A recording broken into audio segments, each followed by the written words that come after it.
এক অফিসে একজন বস ছিল, বদরাগী মানুষ, কথায় কথায় কর্মচারীদের সাথে দুর্ব্যবহার করত, খারাপ ব্যবহার করত। আমি কোম্পানির মালিক, যা ইচ্ছা তাই বলতে পারি। একদিন ওনার ম্যানেজার একটু দেরি করে অফিসে আসছে, যৌক্তিক কারণ ছিল রাস্তায় জ্যাম, কিন্তু এই বস শার্ট প্যান্ট শুটের বুটের ভদ্রলোকের এমন দাপট, সে কিচ্ছু দেখে নাই। ওই অল্প একটু লেট করে আসার কারণে ম্যানেজারের বাপ দাদা 14 গোষ্ঠী তুলে গালাইছে।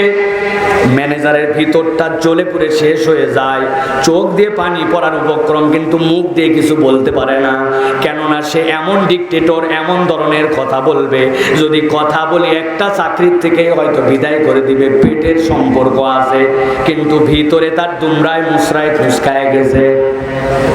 এই ম্যানেজারের এখন রাগ, এই রাগ কোথায় দেখাবে, কোন জায়গায় যায় ফলাবে? আল্লাহর কি কাজ, তার অধীনস্থ যে কর্মচারী, ওই কর্মচারী কোনো একটা কাজে ভুল করছে, আর যাবে কোথায়?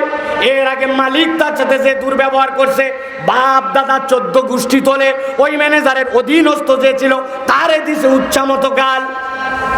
কর্মচারী চিন্তা করছে অনেক দিনই ভুল ভ্রান্তি করি, কিন্তু আজকে ম্যানেজার এত দুর্ব্যবহার করলো অল্প একটু ভুলের কারণে। ভয় পান? কথা বলতে ভয় লাগে? আমাদের কোনো ভয় নাই, আমরা ভয় করি একমাত্র আল্লাহকে, ঠিক না? আমাদের রব দিল্লিতে নাই, আমাদের রব আমেরিকায় নাই, আমাদের রব আরশে আজিমে আছে, ঠিক না?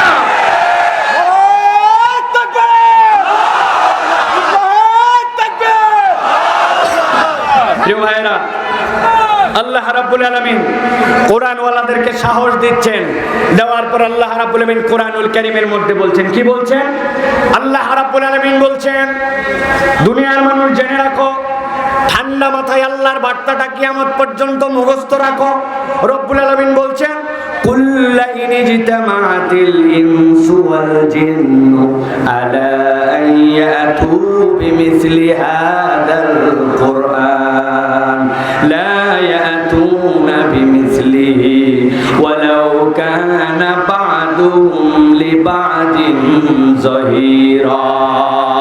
আল্লাহ রাব্বুল আলামিন বলছেন, এই দুনিয়ার মানুষ, তোমাদের কাছে বার্তাটা পরিষ্কার করে দিলাম, হে নবী আপনি জানায় রাখেন, লাইনি জিতামাতিল ইনসু ওয়াল জিন, দুনিয়ার সব মানুষ আর সব জিন যদি এক হয়ে যায়, রব্বুল আলামিন বলছেন, আলা আয়াতু বিমিসলি হাদাল কুরআন, তারা কোরআনের মতো কিছু নিয়ে আসবে, কোরআনের মতো একটা আয়াত, কোরআনের মতো একটা পংক্তি।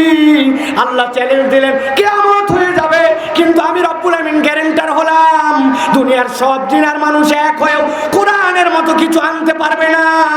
এর মানে এই নয় যে কোরআনুল কারীমের মধ্যে যে আয়াত আছে, যে সূরা আছে, এরকম সূরার এরকম আয়াত বোধহয় আনতে পারবে না, এইটা মিনিং নয়। এর মানে হচ্ছে আল্লাহ রাব্বুল আলামিন বুঝাচ্ছেন, আমি আল্লাহ রাব্বুল আলামিন মানুষের স্রষ্টা, আমি আল্লাহ জিনের স্রষ্টা, অতএব আমি রব্বুল আলামিন এই কোরআনের মধ্যে যে জীবন দর্শন দিলাম, কোরআনের মধ্যে যে আইন দিলাম, দুনিয়ার সবাই যত আইন কানুন আনুক না কেন, কোরআনের মতো যেরকম একটা আয়াত আনতে পারবে না, ওরকম কোরআনের মতো একটা আইনও আনা সম্ভব নয়।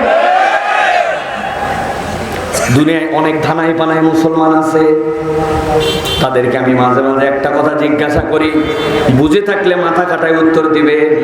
এই যে কোরআনুল কারীম আমাদের সামনে, এক লোক বলছে, ভাই কোরআন নিয়ে আমি ব্যাপক পড়ালেখা করছি, খুব স্টাডি করছি, ভালো কথা, কোন পর্যন্ত? বলে 15 পারা পর্যন্ত ক্লিয়ার, এর মধ্যে আমার কোনো সন্দেহ নাই, কোনো বক্তব্য নাই, এইটা নিয়ে আমার কোনো রকম মন্তব্য নাই।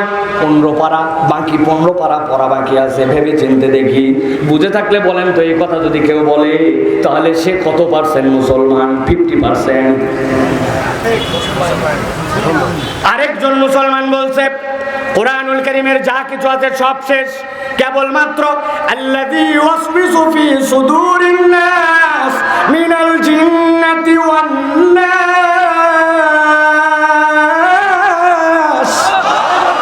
এই দুই আয়াতের ব্যাপারে আমার একটু কথা আছে, 99.99% ব্যাপারে কোনো কথা নাই।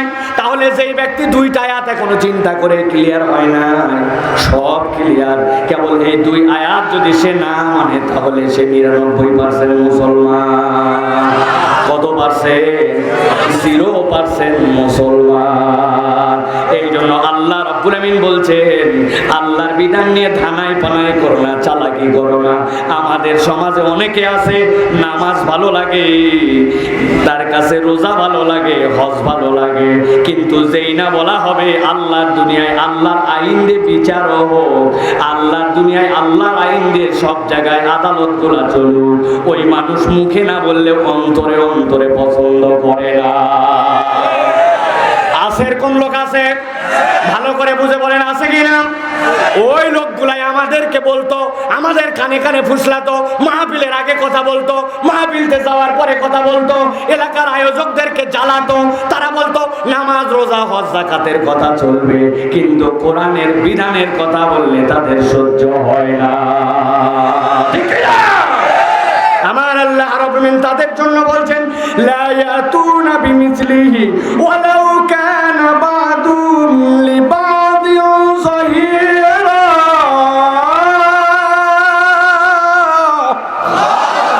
এই দুনিয়ার মানুষ সম্ভব নয়, কিন্তু তারপরেও জিন আর ইনসান সবাই যদি এক হয়ে যায়, আমি রব্বুল আমিন বললাম কোরআনের বিধানের মতো কোনো বিধান আনা সম্ভব নয়। এই জন্য আমরা যারা শুনতে আসছি আজকে ওই কোরআন থেকে কথা, এটা যেমন তেমন মাহফিল নয়, আর যেমন তেমন আলোচনা নয়। ঠিক না? যেমন তেমন মাহফিল নয়। আসলাম, শুনলাম, যাওয়ার পরে গল্প করলাম, বাপরে বাপ, দুটা বক্তা ছিল, দুটাই ফাটায় ফেলছে। লোকজন জিজ্ঞাসা করছে কি ফাটালো, বলছে তা বলতে পারবো না, আমি এইরকম ওয়াজ করিও না, এরকম ওয়াজ জানিও না। এই জন্য যতটুকু বলবো মনে করেছি এইটুকু আপনাদেরকে শুনে চলে যেতে হবে। বেশি সময় বলবো না, অল্প সময়, কিন্তু নির্ধারিত বিষয়ে নির্ধারিত প্রসঙ্গে আপনাদের কাছে কথা বলবো। আর বলবো, সব কাতারে নিজের নাম রাখেন, কিন্তু দুইটা কাতারে রেখেন না। একটা হচ্ছে মুশরিক, আরেকটা হচ্ছে জালেম। কয় কাতার? আওয়ামী লীগ করেন, আওয়ামী লীগ আপাতত করার সুযোগ নেই। এটা আমাদের বক্তব্য না, এটা শুনলাম উপদেষ্টারা বলছে। আমরা আওয়ামী লীগ বিএনপি কিছুই করি না, কোনো কালেই করি না। আমাদের আল্লাহর দল, কোরআনের পক্ষে কথা বলবো জীবন আছে যতক্ষণ। কে শুনলো কে শুনলো না তাদের ব্যাপার, বলার দায়িত্ব আমাদের, আমরা বলতে থাকবো ইনশাআল্লাহ। প্রিয় ভাইয়েরা, তাহলে বলেছি দুইটা দলে নিজেদের নাম রাখা যাবে না। কয়টা দল? এই যাদের মুখ আছে কথা বলেন, কয়টা দল? যারা বলে নাই লাস্ট সুযোগ দিলাম, কয়টা দল? 1 নম্বর মুশরিকদের তালিকায় থাকা যাবে না, আর 2 নম্বর জালেমদের তালিকায় থাকা যাবে না। কার তালিকায়? খবরদার, যদি জালেমের কাতারে থাকে আল্লাহ রাব্বুল আলামিনের আদালতে সবচেয়ে বড় ভয়ঙ্কর বিপদে পড়বে যারা এই দুনিয়ার বুকে মুসলমান নামধারী হওয়ার পরেও জালেম যারা। ঠিক কি না? জুলুমের কত লেয়ার, কত ধরন, কত উদাহরণ, কত সংজ্ঞা, কত প্রকরণ, সবগুলি আমরা মোটামুটি প্রায় দেখে ফেলছি। ঠিক না ভাই? যদি ভালো না লাগে হাসপাতাল ভিজিট করতে যাবেন, যাওয়ার পরে দেখবেন এক একটা মানুষকে ছররা গুলি মেরে, এক একটা মানুষকে গুলি করে, চোখ নাই, কান নাই, মেরুদণ্ডের হাড্ডির মধ্যে বেঁধে আছে গুলি। মানুষ যে কতভাবে নির্যাতিত হয়েছে, তারপরেও তারা বলতেছিল কই আমরা তো গুলি করি নাই। শুনছেন না আপনারা? ভাই এগুলো কি? এগুলো জুলুম। কি বলেন? জুলুম। এই জুলুম সাংঘাতিক। আল্লাহ রাব্বুল আলামিন জালেমদেরকে পছন্দ করেন না। আমি একটা আয়াতে কারিমা বলে মূল আলোচনার মধ্যে ঢুকবো, ঢোকার পরে 40 মিনিটে ফিনিশিং করে দিব ইনশাআল্লাহ। আল্লাহ রাব্বুল আলামিন বলছেন, খেয়াল করেন, ওয়ালা তাহসাবান্নাল্লাহা গাফিলান আম্মা ইয়ামালুজ জালিমুন। আল্লাহ বলছেন, ও আমার হাবিব, ভালো করে আপনার উম্মতকে জানায় রাখেন, আল্লাহ রাব্বুল আলামিনের জন্য নুনের উপরে তাগিদ লাগে না, আল্লাহর জন্য সকিলা লাগে না, কিন্তু আল্লাহ বলছেন ওয়ালা তাহসাবান্নাল্লাহা গাফিলান আম্মা ইয়ামালুজ জালিমুন। আপনার আল্লাহ জালেমদের ব্যাপারে কখনোই গাফেল নন। দুনিয়াতে আমরা দেখতে পাই অনেক সময়, হুজুর আপনি বলতেছেন রব্বুল আলামিন গাফেল নন, কিন্তু আমি জুলুমের পরে জুলুম দেখে গেলাম, অত্যাচারের পরে অত্যাচার দেখে গেলাম, মানুষকে নির্যাতন করলো, কই আমি তো প্রতিকার দেখলাম না, এক জীবনে আমি খুঁজেও পেলাম না। ও ভাই, আমি আপনাকে বলতে চাই, আপনার দৃষ্টিভঙ্গির প্রশস্ততা কেবলমাত্র একটা প্রাচীর পর্যন্ত অনেক সময় যে থেমে যায়। আপনার ঘরের মধ্যে যে একটা প্রাচীর দেওয়া, এই পারে আপনি আপনার চোখের এত পাওয়ার, কিন্তু এই প্রাচীরের ওই পারে আপনি দেখতে পান না, ঠিক না? কিন্তু রব্বুল আলামিন বলছেন, বান্দা তোর চোখের প্রশস্ততায় জালেমদের পরিণতি হয়তো তুই দেখতে পাস না, কিন্তু আল্লাহ রব্বুল আলামিন কতগুলা জালেমের পরিণতি এই দুনিয়াতে আল্লাহ রব্বুল আলামিন কোনো না কোনো ভাবে দেখায়া দেয়। এক অফিসে একজন বস ছিল, বদরাগী মানুষ, কথায় কথায় কর্মচারীদের সাথে দুর্ব্যবহার করত, খারাপ ব্যবহার করত। আমি কোম্পানির মালিক, যা ইচ্ছা তাই বলতে পারি। একদিন ওনার ম্যানেজার একটু দেরি করে অফিসে আসছে, যৌক্তিক কারণ ছিল রাস্তায় জ্যাম, কিন্তু এই বস শার্ট প্যান্ট শুটেড বুটেড ভদ্রলোকের এমন দাপট, সে কিচ্ছু দেখে নাই। ওই অল্প একটু লেট করে আসার কারণে ম্যানেজারের বাপ দাদা 14 গোষ্ঠী তুলে গালাইছে। ম্যানেজারের ভিতরটা জ্বলে পুড়ে শেষ হয়ে যায়, চোখ দিয়ে পানি পড়ার উপক্রম, কিন্তু মুখ দিয়ে কিছু বলতে পারে না, কেননা সে এমন ডিক্টেটর, এমন ধরনের কথা বলবে, যদি কথা বলি একটা চাকরির থেকে হয়তো বিদায় করে দিবে, পেটের সম্পর্ক আছে, কিন্তু ভিতরে তার দুমরায় মুসরায় ফুসকায় গেছে। এই ম্যানেজারের এখন রাগ, এই রাগ কোথায় দেখাবে, কোন জায়গায় যায় ফলাবে? আল্লাহর কি কাজ, তার অধীনস্থ যে কর্মচারী, ওই কর্মচারী কোনো একটা কাজে ভুল করছে, আর যাবে কোথায়? এর আগে মালিক তার সাথে যে দুর্ব্যবহার করছে, বাপ দাদা 14 গোষ্ঠী তোলে, ওই ম্যানেজারের অধীনস্থ যে ছিল তারে দিছে উচ্চা মতো গাল। কর্মচারী চিন্তা করছে অনেক দিনই ভুল ভ্রান্তি করি, কিন্তু আজকে ম্যানেজার এত দুর্ব্যবহার করলো অল্প একটু ভুলের কারণে, জন্য এই লোকের রাত 12টা 1 মিনিটে ফাঁসি। খুশিতে বাকবাকো, আমি ন্যায় বিচার পেয়ে গেছি। খবর পাওয়ার পরে ও বলতেছে, আপনার চাচা মারছে, ন্যায় বিচার পালেন, আর ফাঁসি হবে, কিন্তু আমার খালু মারছিল, তার বিচার কি হবে? আদালতে গেছে, কোন রকম কৌশলে যাওয়া কঠিন। বিচারককে যদি বলে, বিচারক আপনি রায় দেওয়ার পরে, উনি বলছে ওনার চাচার হত্যার বিচার পাইছে, আমার খালুর বিচার করা লাগবে। বুঝে থাকলে মাথা কাটায় বলেন, ওই যে পিছনে সবুজ গেঞ্জি দাঁড়ায় আছেন আপনারা সহ, যদি বিচারককে বলে চাচা হত্যার বিচার পাইছে, খালু হত্যার বিচার করা লাগবে, এক মৃত্যুদণ্ডপ্রাপ্ত আসামিকে কি 2 বার ফাঁসি দেওয়ার সুযোগ আছে? কথা বলতে হবে, আছে? আমার আল্লাহ রাব্বুল আমিন বলছেন, ও দুনিয়ার মানুষ ভালো করে শুনে রাখো, আল্লাহ রাব্বুল আমিনের আদালতে কিন্তু জালেমদের একটা বিচার আছে। কি বিচার? আল্লাহ রাব্বুল আমিন বলছেন, ইন্নামা ইউআখিরুহুম লিয়াউমিন তাশখাসু ফিল আবসার।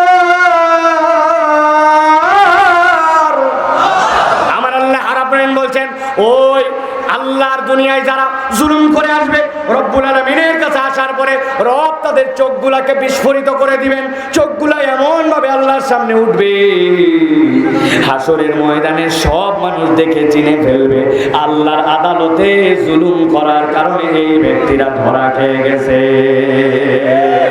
রব্বুল আলামিন বলছেন, এইটুকুই শেষ নয়, ওই মানুষগুলোর যখন চোখ বিস্ফোরিত হয়ে থাকবে, আল্লাহ বলছেন তাদের জন্য আরেকটা শাস্তি থাকবে। আল্লাহ বলছেন, মুতিনা মুকনির রুসিম লা ইয়ারতাদু ইলাইহিম তারফুহুম ওয়া আফিদাতুহুম হাওয়া। আমার আল্লাহ রাব্বুল আলামিন বলছেন, ওই মানুষগুলোকে নিয়ে আসার পরে মুতিনা মুকনির রুসিম, একটা ফেরেশতা আসবে, ঘাড়ের মধ্যে এরকম করে বাড়ি দিবে, মাথাটার সাথে সাথে এরকম করে ফিক্সড হয়ে যাবে। লা ইয়ারতাদু ইলাইহিম তারফুহুম, ডানের দিকেও ফিরতে পারবে না, বামের দিকেও ফিরতে পারবে না। আল্লাহ বলছেন এটা তাদের দ্বিতীয় শাস্তি, জাহান্নাম কিন্তু এখনো হয় না। এরপরে আল্লাহ বলছেন, ওয়া আফইদাতুহুম হাওয়া, সবচেয়ে বড় তাদের শাস্তি হবে তাদের অন্তরকে আল্লাহ রাব্বুল আলামিন ওই দিন হতাশ বানায় দিবে। নাউযুবিল্লাহ। অনেক তরুণেরা, অনেক যুবকেরা চিন্তা করছে, সকাল সন্ধ্যায় তো আমরা হতাশ হই, ওই দিন জালেমদেরকে হতাশ মানে এমন কি সমস্যা, তাই না? ওই যে একজনের সাথে যারা আপনার খাতি, উনি যদি একদিন ফোন না ধরে এত মাথায় খারাপ, ঠিক না? আছে না আপনাদের অনেকে? আহা, এত ভালো এলাকা এটা ভাই, ভালো করে বোঝেন। ওয়াফিরাতুম হাওয়া মানে কি? অন্তরের মধ্যে রব্বুল আমিন ওই দিন হতাশা ঢুকায় দিবেন। এর মানে কি? মুফাসসিররা ব্যাখ্যা করছেন, কিয়ামতের ময়দানে আল্লাহ রাব্বুল আলামিন যখন হাসরের ময়দান কায়েম করে দিবেন, আল্লাহ রাব্বুল আলামিনের বান্দাগণ আদম আলাইহিস সালাম থেকে ঘুরতে ঘুরতে ঈসা আলাইহিস সালাম পর্যন্ত আসবেন, কিন্তু কেউ আল্লাহর সামনে দাঁড়ানোর সাহস করবেন না। মুহাম্মাদুর রাসূলুল্লাহ সাল্লাল্লাহু আলাইহি সাল্লাম আল্লাহর আরশে আজিমের সামনে সিজদায় পড়ে যাবেন, এরপরে এমন হামদ করবেন, এমন সানা করবেন, আল্লাহ রাব্বুল আলামিন নবীজিকে বলবেন, ইরফা রাসাকা ইয়া হাবিবি, আপনি আপনার মাথা উত্তোলন করেন। এরপর আল্লাহ নবীকে বলা হবে, আপনি শাফাত করেন। আপনি যার পক্ষে শাফাত করবেন, সে তার শাফাতকে আল্লাহ রাব্বুল আমিন কবুল করে নেবেন। আল্লাহ নবী সাল্লাল্লাহু আলাইহি সাল্লাম উম্মতের প্রত্যেকটা মানুষের জন্য শাফাত করতে শুরু করবেন, ওই মানুষগুলোকে আল্লাহ রাব্বুল আমিন কবুলও করবেন। কিন্তু এক শ্রেণীর মানুষ যারা দুনিয়ার বুকে জুলুম করে গেছে, রব্বুল আলামিন তাদেরকে উম্মতের তালিকা থেকে বের করে দিবেন, ওদের সামনে নবীর শাফাত আসবে না। জাহান্নাম থেকে কোনোদিন ওই বান্দাগুলো আর বের হতে পারবে না। কি অপরাধ! আল্লাহ বলছেন, খবরদার খবরদার জুলুম করো না। প্রিয় ভাইয়েরা, এই জন্য জালেমের কাতারে নিজের নাম রাখা যাবে। আমরা সরকারের সমালোচনা করলে, উপরের সমালোচনা করলে মজা পাই, কিন্তু একটু হিসাব করলে দেখতে পাবো কম বেশি আমরা মুসলমানরা প্রত্যেকেই জালেম। কবে বাপ মরে গেছে, বোনের জমি দেয় নাই, এই মাঠে এরকম প্লেয়ার নাই না? কতদিন বোন ঘুরলো, জমি দিল না। এখন পর্যন্ত বাপ হয়ে দুই ছেলের মধ্যে ইনসাফ করে নাই। একটুখানি পাওয়ার স্বার্থের কারণে বাউন্ডারি ওয়ালটা ঠেলে বের করে দিছে, সানসেটটা তুলে দিছে, পাওয়ার দেখায় ড্রেনটা করতে দেয় নাই। কত ধরনের জুলুম এই দুনিয়ার বুকে আমরা করি, তার কোনো ইয়াত্তা নাই, ঠিক কি না? আপন সন্তানের সাথে বাপ মা পর্যন্ত জুলুম করে। অতএব খালি জুলুম বলতে উপরেরটা বুঝেন না, জুলুমের নিচেরও লেয়ার আছে। সব ধরনের জুলুম থেকে আমাদেরকে বেঁচে থাকতে হবে। আল্লাহ যেন তৌফিক দেন, বলেন আল্লাহুম্মা আমিন। আমি প্রিয় ভাইয়েরা, সংক্ষিপ্ত সময়ে আপনাদের কাছে যে প্রসঙ্গে কথা বলতে চাই সেটি হচ্ছে, আমরা এখানে স্বীকার করেছি আমরা কোরআনের মাহফিলে এসেছি, কোরআন আমাদের জন্য গুরুত্বপূর্ণ, কোরআনের কোনো তুলনা নাই, এটা স্বীকার করি তো ভাই? আচ্ছা আপনারা বলেন তো, ওই বিরক্ত হচ্ছেন না তো আপনারা? আলহামদুলিল্লাহ। যে গরম, অনেকে খেয়ে আসেন নাই, আমরা দ্রুত শেষ করে দেওয়ার চেষ্টা করব। আমি খুব সংক্ষিপ্ত সময়ে একটা কথা আপনাদের অন্তরে আজকে ঢুকায় দিয়ে চলে যেতে চাই। সেটি হচ্ছে, কোরআন লাগবে, কোরআন মানতে হবে, কোরআন আমাদের জরুরি, সবাই জানি। কিন্তু আজকে আমরা একাডেমিক্যালি আপনাদের কাছে প্রুফ করতে চাই যে মানব জীবনে কোরআনের সাথে সম্পৃক্ততার 5টি প্রয়োজন আছে, যেই 5টি প্রয়োজন অন্য কেউ মিটাতে পারে না। আমরা এই 5টা প্রয়োজনের কথা শুনবো, আমল করার নিয়ত করব এবং চলে যাব ইনশাআল্লাহ। এখন মুখ দিয়ে উচ্চারণ করে বলতে হবে, কোরআনের সাথে সম্পৃক্ততা মানব জীবনের ন্যূনতম প্রয়োজন কয়টা? হয় না, সকলকে বলতে হবে কয়টা। হাতগুলা নামান, যখন বলবো কয়টা তখন ওই যে আমার দুই ভাই পুকুরের পারে, হ্যাঁ, হাত নামায়া এরকম করে তুলে বলতে হবে 5টা। ন্যূনতম কোরআনের সাথে সম্পৃক্ততার প্রয়োজন কয়টা? দেখেন তো কোন হাতগুলা ওঠে নাই, আরেকটা চান্স দিলাম, নামান নামান নামান। এবার একসাথে একবার, কয়টা? ওই যে পিছনে সাদা গেঞ্জি, ওই তোলে নাই, আমি দেখতে পাইছি কিন্তু ভাই, চোখ সাংঘাতিক। হাত তুলছেন সবাই? এবার হাত নামান। এটা কেন করতেছি ভাই? অনেকক্ষণ বসে আছি না, অনেক কথা শুনছি, আমাদের যেন এই কথাগুলি বাড়িতে যায়, এই জন্য আপনাদেরকে এই কষ্টটা দিচ্ছি, যাতে করে এইটা আপনি বুঝতে পারেন যে আলোচনার আপনিও একটা পার্ট। আমি এই আলোচনাটা করতে সর্বোচ্চ হয়তোবা 30 মিনিট লাগতে পারে। আপনারা আছেন ইনশাআল্লাহ? কারা কারা আছে 2 হাত একটু উঁচু করে দেখা। থামেন থামেন, 2 হাত উঁচু করেন, শক্ত করে তুলতে হবে। তুলছেন? এবার ডানে বামে তাকায় দেখেন কারা কারা উঠাতে পারে নাই। দেখেন একটু দেখেন, তাকায় দেখেন। হাত সোজা করা ভাই। আচ্ছা গাইবান্ধায় হাত সোজা করা মানে এরকম, এরকম না, সোজা করা। মাথাটা একটু টান দেন, পিছন দিকে একটু ঝুল দেন দেখি। এবার ডানে বামে একটু নড়াচড়া দেন, বডি বডি ডানে বামে নড়ান, হাতটা সোজা করেন, সোজা সোজা করছেন সবাই? সোজা করছেন? এবার একটু হাত বন্ধ করেন আর খুলেন, দেখি কেমন লাগে। করছেন? এবার একটু ডানে বামে দেখেন, কোনো মুরব্বী হাত তুলতে না পারলে হাতটা ধরে সোজা করে দেন। দিছেন সবাই? সোজা করছেন? শক্ত করছেন সবাই? এবার হাতটা বুক বরাবর নেন, এই বরাবর, হাত নামাবেন না। এবার আমরা একটা তাকবীর দিব, এই তাকবীরের ধ্বনি দিয়ে আকাশ বাতাস মুখরিত করে আমরা আলোচনায় ঢুকবো। আমি যখন লিল্লাহে তাকবীর বলবো, হাত দুটো উপর দিকে ছুঁড়ে দিয়ে আল্লাহু আকবার বলতে হবে। পারবেন ইনশাআল্লাহ? উপরে না এদিকে? উপরে, এদিক মারা যাবে না, উপর দিকে দিতে হবে। পারবেন ইনশাআল্লাহ? যারা যারা পারবেন না তারা গলাটা একটু পরিষ্কার করে নেন। পারবেন না তো যারা পারবেন তারা একটু গলাটা পরিষ্কার করেন। করছেন?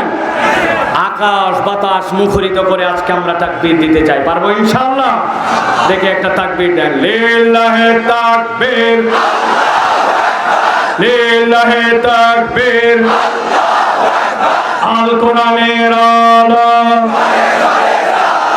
আল হাদিসের আলো, তোমার নেতা আমার নেতা, তোমার নেতা আমার নেতা, লিল্লাহে